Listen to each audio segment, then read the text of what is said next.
Hello दोस्तों, मैं प्रशांत शर्मा आप सभी का स्वागत करता हूं आपके YouTube channel PK maths academy पर। कैसे हैं आप सभी लोग? उम्मीद करता हूं सब अच्छे होंगे, स्वस्थ होंगे, लाजवाब होंगे। आज हम लेकर आए हैं फिर से आपके लिए यूपी पुलिस कांस्टेबल का एक शानदार और बेहतरीन सा प्रैक्टिस सेट, जो आपकी अगर परीक्षा होने जा रही है यूपी कांस्टेबल की 8, 9, 10 जून को। उसके मद्देनजर बहुत ही बड़े क्वेश्चन है भाई, सभी वेरी वेरी इंपॉर्टेंट क्वेश्चन है सभी। तो ध्यान कीजिएगा सभी क्वेश्चन, और बाई के पार्ट आपको मिल जाएंगे हमारे चैनल पर। विजिट कीजिएगा पीके मैथ्स एकेडमी पर, वहाँ मिल जाएगी आपको प्ले लिस्ट यूपी पुलिस के नाम से। वहाँ मिल जाएंगे आपको सभी पार्ट, जाकर देख लीजिएगा बारी बारी से, क्योंकि सभी पार्ट बहुत ही इम्पोर्टेंट है आपके यूपी पुलिस कांस्टेबल एग्जाम के लिए। तो वही देरी करने से पहले करते हैं भाई आज के प्रश्न का पहला क्वेश्चन। ये रहा भाई आपके सामने पहला सवाल, आज के प्रैक्टिस सेट का पहला क्वेश्चन। और भाई वीडियो अच्छी लगे वीडियो को लाइक कीजिएगा, ज़्यादा शेयर कीजिएगा। करते हैं पहला क्वेश्चन। पहला क्वेश्चन में कहा गया है भाई,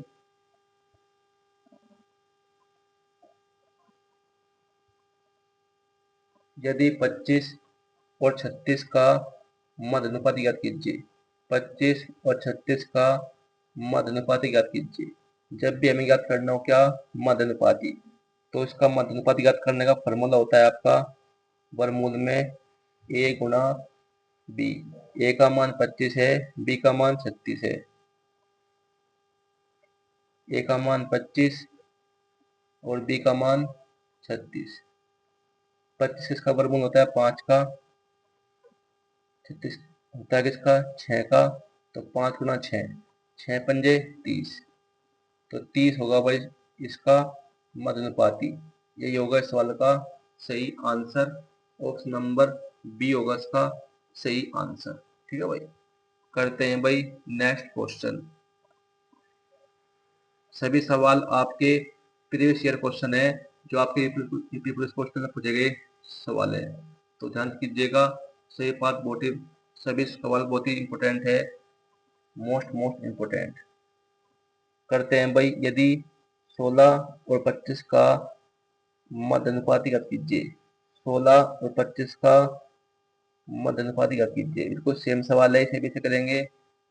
मध्य अनुपात ज्ञात करने का फॉर्मूला हमने क्या बताया था आपको, वर्गमूल के अंदर a गुणा b। a गुणा b, a का मान है 16, b का मान 25, कर देंगे इसमें पुट।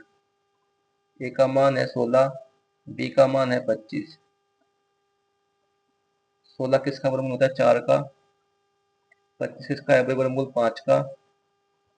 तो 5 चौक 20, 20 होगा इसका भाई मध्य अनुपाती।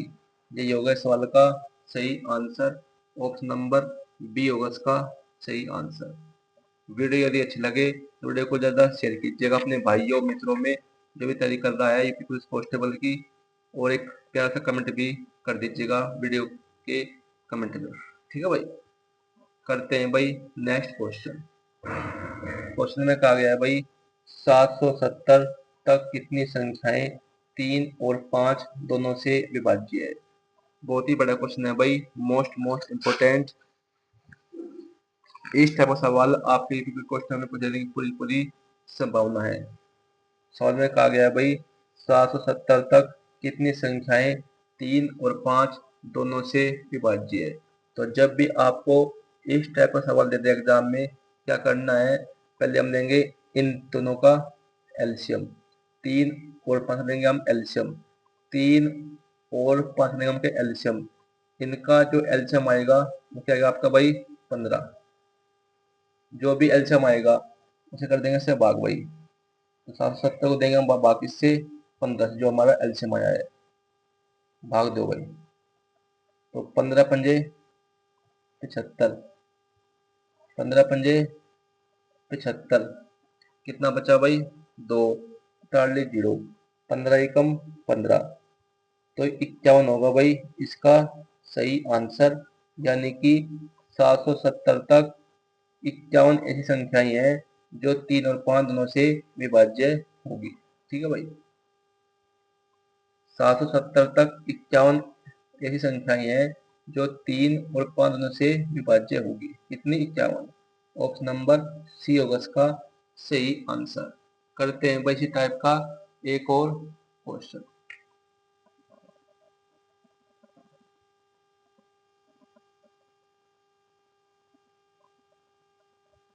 सवाल में कहा गया भाई 600 तक कितनी संख्याएं 3 और 7 दोनों से विभाज्य है। बिल्कुल सेम सवाल है, इसे भी करेंगे। तो हमने क्या बताया था आपको, पहले लेंगे हम क्या, किस एल्शियम 3 और 7 का। जिन दो संख्या से विभाज्य को पूछे पहले करते हैं उसका हम एल लेते हैं एल्शियम। तो 3 और 7 का लेंगे हम क्या लेंगे एल्शियम। 3 और 7 का एल्शियम क्या आएगा आपका 21, और जो एल्शियम आएगा कर देंगे इससे भाग। तो 600 बटा 21, 600 बटा 21 भाग दो भाई। 21 दूनी 42, 21 दूनी 42, कितना बचा 18, डाल ले 0। ये जाएगा आपका भाई 21 नब्बे होता है भाई 189 होता है। 21 अट्ठे 21 8 बजाएगा भाई, 21 अट्ठे 28 होगी भाई इसका सही आंसर। यानी कि 600 तक 28 ऐसी संख्याएं हैं जो 3 और 7 दोनों से विभाज्य होगी। कितने होगी भाई 28। ऑप्शन नंबर बी होगा इसका सही आंसर। ठीक है भाई। करते हैं भाई नेक्स्ट क्वेश्चन।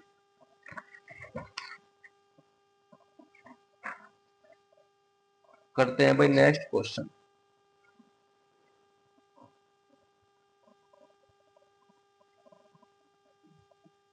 सवाल में कहा गया है भाई यदि 2150 वस्तुओं का क्रय मूल्य 1720 वस्तुओं के विक्रय मूल्य के बराबर है, यदि 200 वाली वस्तु को इस लाभ परसेंट पर बेचा जाए तो कितने रुपए में बेचा जाएगा। क्या पूछा हमसे, विक्रय मूल्य।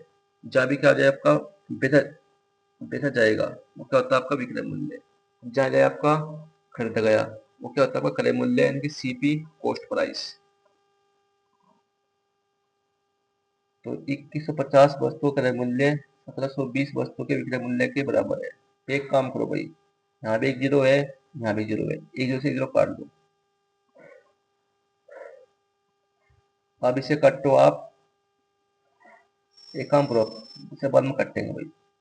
215 वस्तुओं का क्रय मूल्य, 215 वस्तुओं का क्रय मूल्य यानी कि सीपी बराबर किसके है भाई 1720 सॉरी 172 वस्तु के विक्रय मूल्य के बराबर। अब इसे काटो भाई 43 से, 43 पंजे होता है आपका 215, 43 चौका कितना होता है आपका 172। तो सीपी की वैल्यू 4 आ गई, एसपी की मान 5। ये सीपी की वैल्यू है, ये आपकी एसपी की वैल्यू है। तो यहाँ से सीपी उनकी क्रय मूल्य और विक्रय मूल्य का अनुपात क्या आएगा आपका, सीपी का मान 4 और विक्रय मूल्य 5। ठीक है भाई। अब हमें सवाल में क्या दिया है भाई, सीपी 4 आएगा एसपी 5। अब सवाल में कहा है कि यदि 200 रुपए वाली वस्तु को इस लाभ परसेंट पर बेचा जाए, ये क्या होगा क्रय मूल्य। 4 की वैल्यू में क्या दिया सवाल में 200, कितना गुना है भाई 50 गुना। क्या पूछा है विक्रय मूल्य, तो विक्रय मूल्य 5 न होकर ये भी क्या हो जाएगा इसका भाई 50 गुना। तो 50 पंजे 250, 250 होगा भाई इसका सही आंसर। ऑप्शन नंबर डी होगा इसका सही आंसर। ठीक है भाई। करते हैं भाई नेक्स्ट क्वेश्चन, इसी टाइप का एक और सवाल करते हैं भाई। और इस सवाल बहुत ही इंपॉर्टेंट है भाई, ध्यान से कीजिएगा, मोस्ट इंपॉर्टेंट है आपके टेबल में। वैसे तो आपके लिए सभी सवाल बहुत इंपॉर्टेंट है जो भी हम आपको करा रहे हैं, जो भी हम आपको करा रहे हैं। इससे बाद आपके एग्जाम में एक भी सवाल नहीं आएगा, सभी सवाल इन्हीं में से ही फंसने वाले हैं आपके पुलिस कांस्टेबल एग्जाम में। करते हैं भाई नेक्स्ट क्वेश्चन।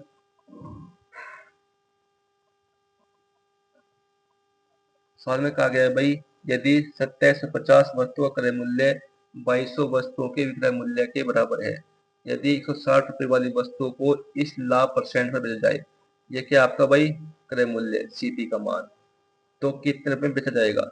जहां भी आ जाए आपका बेचा जाएगा वो क्या आपका विक्रय मूल्य। यानी कि अब तक आपको 6 सवाल में विक्रय मूल्य। तो 2750 वस्तु क्रय मूल्य 2200 वस्तु के विक्रय मूल्य के बराबर है। यहाँ भी 1 जीरो है, यहाँ भी 0 है, 1 जीरो से 1 जीरो काट दी। अब काटो से भाई करा से इसी के काट देंगे भाई। 11 दूनी 22, 11 दूनी 22, 5 बचा, 11 पंजे 55, 25 पर जाएगा। 11 दूनी 22 जाएगा 20 बार। अब क्या बचा, 25 वस्तु क्रय मूल्य, 25 वस्तु क्रय मूल्य यानी कि 25 गुणा सीपी बराबर किसके है भाई, 20 वस्तु के विक्रय मूल्य के बराबर। 20 वस्तुओं के विक्रय मूल्य के बराबर यानी कि 20 गुणा एसपी से काटो 5 से, 5 पंजे 25 और 5 चौक 20। ये आपकी सीपी की वैल्यू, ये आपकी एसपी की वैल्यू। तो क्रय मूल्य और विक्रय मूल्य का अनुपात क्या आएगा आपका, बस सीपी का मान है 4, एसपी का मान 5। ये क्रय मूल्य है, ये विक्रय मूल्य है। क्रय मूल्य 4 दिया है, क्रय मूल्य 4 है, विक्रय मूल्य 5। लेकिन हमें सब में क्या दिया है, का क्रय मूल्य 4 नहीं है, क्या दिया है 160 रुपये, क्या दिया है 160 रुपये। कितना गुना, 40 गुना। तो इसका विक्रय मूल्य भी 5 ना होकर ये भी क्या जाएगा इसका भाई 40 गुना। तो 40 गुना 5, 40 पंजे 200, तो 200 होगा इसका भाई सही आंसर। ऑप्शन नंबर ए होगा इसका सही आंसर। ठीक है भाई। भाई वीडियो अच्छी लग रही हो तो वीडियो को ज़्यादा शेयर कीजिएगा अपने मित्रों में, जो भी भाई बहन है आपके, जो भी तैयारी कर रहा है इसको कांस्टेबल की, उसे शेयर कर दीजिएगा वीडियो को जितना भी आपसे हो सके। और एक प्यार सा कमेंट भी कर दीजिएगा वीडियो के कमेंट में कि वीडियो आपको कैसी लग रही है। ठीक है भाई, करते हैं भाई नेक्स्ट क्वेश्चन। और बाकी के पार्ट आपको मिल जाएंगे हमारे चैनल को विजिट कीजिएगा पीके मैथ्स एकेडमी पर। वहाँ मिल जाएगी आपको प्लेलिस्ट यूपी पुलिस के नाम से, वहाँ आपको मिल जाएंगे सभी पार्ट्स, क्योंकि सभी पार्ट्स आपके यूपी पुलिस कांस्टेबल के लिए बहुत ही इंपॉर्टेंट है। तो ध्यान से देख लीजिएगा सभी सभी पार्ट बारी बारी से। करते हैं भाई नेक्स्ट क्वेश्चन। सवाल में कहा गया भाई किस धन का किस धन का किस धन का 10% प्रति वर्ष चक्रवृद्धि ब्याज की दर से 3 वर्ष का मृतधन 1331 रुपये होगा। किस धन का, यानी कि हमने क्या पूछा है सवाल में, मूलधन। क्या पूछा है सवाल में, मूलधन। 10% का होता है आपका फ्रैक्शन में 1/10, 10% का होता है आपका 1/10, यानी को भाई मूलधन पी प्रिंसिपल आएगा आपका अमाउंट यानी कि मृतधन। अगर मूलधन जो नीचे वाली वैल्यू होती है ये क्या होती है आपके मूलधन, क्या हमारा 10, और 10 पर लगा 1 का ब्याज, तो मृतधन कितना जगह आपका, ये था आपका मूलधन 10, एक 10 पर 1 का ब्याज, तो मृतधन का जगह आपका 10 से 11, ये एक इसमें जोड़ देंगे तो क्या जाएगा आपका मृतधन, क्या हो 11। अब क्या करेंगे भाई, अगर समय यहाँ पर 2 वर्ष है तो कर देंगे इसका स्क्वायर, अगर समय 3 वर्ष है तो कर देंगे इसका क्यूब, इसका भी क्यूब कर देंगे, इसका भी क्यूब कर देंगे। अगर होता है आपका 2 वर्ष तो करते हैं इसका स्क्वायर, यहाँ दिया 3 वर्ष, कर देंगे इसका क्यूब, इसका भी क्यूब कर देंगे और इसका भी क्यूब कर देंगे। तो 10 का क्यूब क्या होता है आपका 1000, 11 का क्यूब क्या होता है आपका भाई 1331। ठीक है भाई। और जो मूलधन और मृतधन का जो अंतर होता है वो क्या होता है आपका चक्रवृद्धि ब्याज। ठीक है भाई। हमने क्या पूछा है, मूलधन, ये पी का मान आएगा मूलधन, ये आपका मृतधन का 1331। अब सवाल में हमें क्या दिया, इसका मृतधन 1331 नहीं है, क्या दिया 1331 दिया है भाई, क्या दिया 1331, कितना गुना, 1 गुना। क्या पूछा मूलधन, तो मूलधन भी इसका 1000 ना होकर ये भी क्या इसका भाई 1 गुना, तो 1000 गुना 1 क्या होगा भाई 1000, 1000 रुपये, ये होगा भाई इसका मूलधन, कितना 1000 रुपये। ऑप्शन नंबर सी होगा इसका सही आंसर। अगर आपसे क्या पूछता सवाल में चक्रवृद्धि ब्याज, तो क्या करते हैं, इसका इसका अंतर, जब इसका अंतर करते हैं तो क्या था आपका 331। तो 331 भी का जगह इसका एक गुना, यानी कि 331 रुपये होता है क्या इसका भाई, चक्रवृद्धि ब्याज। इस साल में आपको दो टाइप के क्वेश्चन पूछ सकता है एग्जामिनर।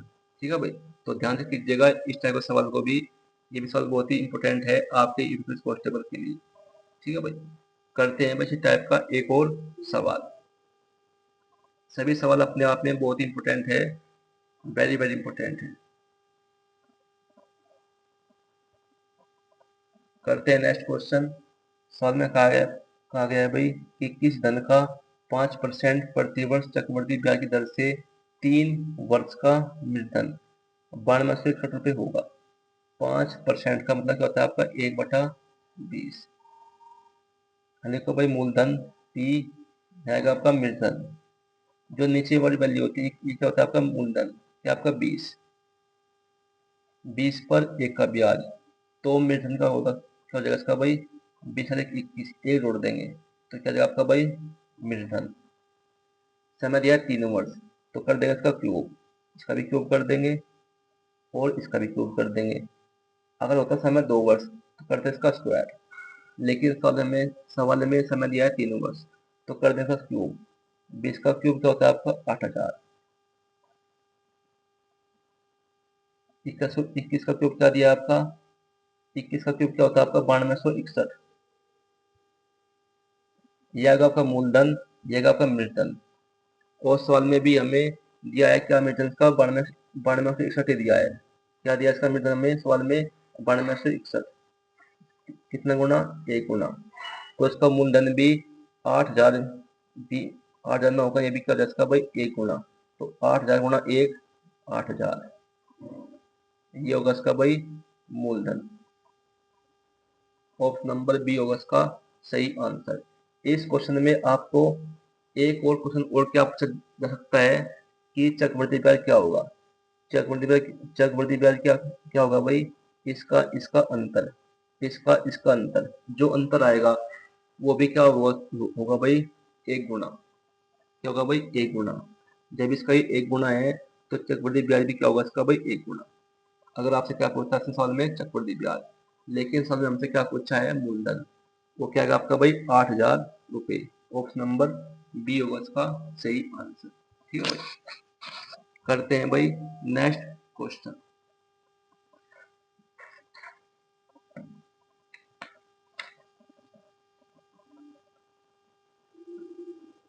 करते हैं भाई नेक्स्ट क्वेश्चन।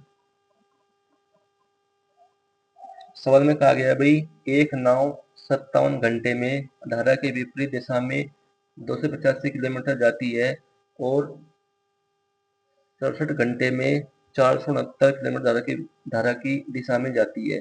तो शांत जल में नाव की गति क्या होगी। शांत जल में नाव की गति क्या होगी, यानी कि हमसे क्या पूछा है भाई, एक्स का मान पूछा है। शांत जल में नाव की चाल क्या होती है आपकी एक्स। अगर पूछता हमें धारा की चाल, वो क्या होता है आपकी वाई। तो धारा की दिशा में नाव की चाल, धारा की दिशा में नाव की चाल क्या होती है आपकी, हमने आपको बार बार बताया हुआ है। धारा की दिशा में नाव की चाल क्या होती है आपकी एक्स प्लस वाई। चाल बराबर दूरी बटा समय, चाल बराबर दूरी बटा समय, चाल बराबर दूरी बटा समय। दूरी है 469, समय क्या है 67 घंटे। जब इसे से भाग देंगे तो कितनी बार जाएगा ये, 7 बार। तो धारा की दिशा में नाव की चाल क्या गया आपकी भाई 7 किलोमीटर प्रति घंटा। धारा के विपरीत दिशा में चाल क्या होती है आपकी एक्स माइनस वाई।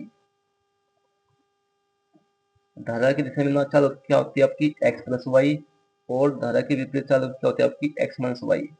चाल बराबर दूरी बटा समय। धारा की विपरीत दिशा में दूरी क्या दिया 285 किलोमीटर, समय कितना है 57 घंटे। तो कितनी बार जाएगा भाई ये जाएगा आपका भाई सब 5 बार। 57 पंजे होता है क्या 285, जाएगा 5 बार। तो एक्स माइनस वाई जाएगा आपका 5 किलोमीटर प्रति घंटा। ठीक है भाई, हमें याद करना है क्या है भाई, शांत जल में नाव की चाल, यानी कि हमें याद करना है किसका मान, एक्स का मान। तो एक्स समान कैसे याद करेंगे, हमने आपको बार बार बताया हुआ है, इसे जोड़ देंगे, 17 5 12 और कर देंगे इसे 2 से भाग, तो 2 6 12। ये क्या गया आपकी भाई, शांत जल में नाव की चाल। ऑप्शन नंबर ए होगा इसका सही आंसर। अगर सवाल में हमसे क्या पूछता, धारा की चाल, तो क्या करते, माइनस कर देते साथ में 5 को। अगर आपसे क्या पूछता सवाल में, अगर आपसे सवाल में क्या पूछता धारा की चाल, वो क्या होती है आपकी y, तो y का मान कैसे याद करते हैं भाई, इसमें तो करते ये माइनस, तो साथ में 5 गया 2, 2 देते 2 से भाग, कहता आपका 1 किलोमीटर प्रति घंटा होता क्या धारा की चाल। ठीक है भाई, लेकिन आपसे क्या पूछता है सवाल में, शांत में नाव की चाल, तो वो क्या गया आपकी 6 किलोमीटर प्रति घंटा। ठीक है भाई, करते हैं भाई इसी टाइप का एक और क्वेश्चन। जो भी हम आपको करा रहे हैं, इससे बार आपके एग्जाम में एक भी सवाल नहीं आएगा, सभी सवाल इनमें से फंसने वाले हैं, तो ध्यान से कीजिएगा। करते हैं भाई नेक्स्ट क्वेश्चन इसी टाइप का। एक नाव 45 घंटे में धारा के विपरीत दिशा में 344 किलोमीटर जाती है और 53 घंटे में 636 किलोमीटर धारा की दिशा में जाती है, तो शांत जल में नाव गति क्या होगी। क्या पूछी है, शांत जल में नाव जल की गति, यानी कि हम क्या पूछा है भाई, एक्स का मान। तो धारा की दिशा में नाव की चाल क्या होती है आपकी, एक्स प्लस वाई। चाल बराबर दूरी बटा समय, धारा की दिशा में दूरी क्या है 636 किलोमीटर, समय दिया है 53 घंटे। चाल बराबर दूरी बटा समय, दूरी है 636, समय 53 घंटे, कितनी बार जाएगा, ये जाएगा आपका 12 बार। तो धारा की दिशा में चाल क्या गया आपकी 12 किलोमीटर प्रति घंटा।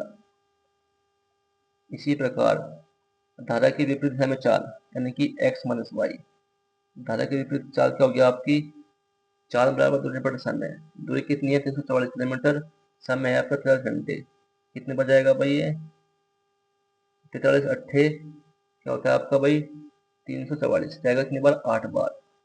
तो धारा के विपरीत चाल क्या गया आपकी भाई 8 किलोमीटर प्रति घंटा।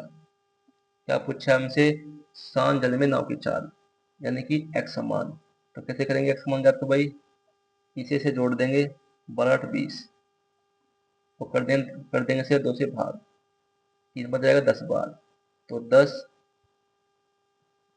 किलोमीटर प्रति घंटा। ये होगी भाई शांत जल में नाव की चाल, कितनी 10 किलोमीटर प्रति घंटा। ऑप्शन नंबर सी होगा इसका सही आंसर। अगर आपसे सवाल में पूछता क्या धारा की चाल, तो हम क्या करते किसका मान, y का मान, कैसे करते, बारह में कर दे 8 माइनस, कहता 4 और देते किससे भाग 2 से, कहता आपका आंसर 2 किलोमीटर प्रति घंटा। लेकिन आपसे क्या पूछता सवाल में, शांत जल में नाव की चाल, ठीक है भाई, वो क्या गया आपकी 10 किलोमीटर प्रति घंटा। ठीक है भाई, तो भाई आज के लिए इतना ही। वीडियो यदि अच्छी लगी हो, वीडियो को ज़्यादा शेयर कीजिएगा अपने भाइयों मित्रों में जो भी तैयारी कर रहा है यूपी पुलिस कांस्टेबल की, और एक प्यारा सा कमेंट भी कर दीजिएगा वीडियो के कमेंट में कि वीडियो कैसी लगी, फिर कैसी लगती है आपको हमारी। एक प्यारा सा लाइक भी कर दीजिएगा, छोटा सा दिल भेज दीजिएगा, और चैनल को सब्सक्राइब कर लीजिएगा। ठीक है भाई, तो मिलते हैं आपसे कल एक ऐसी वीडियो लेकर, ऐसे क्वेश्चन लेकर। तब तक के लिए आपका बहुत बहुत धन्यवाद।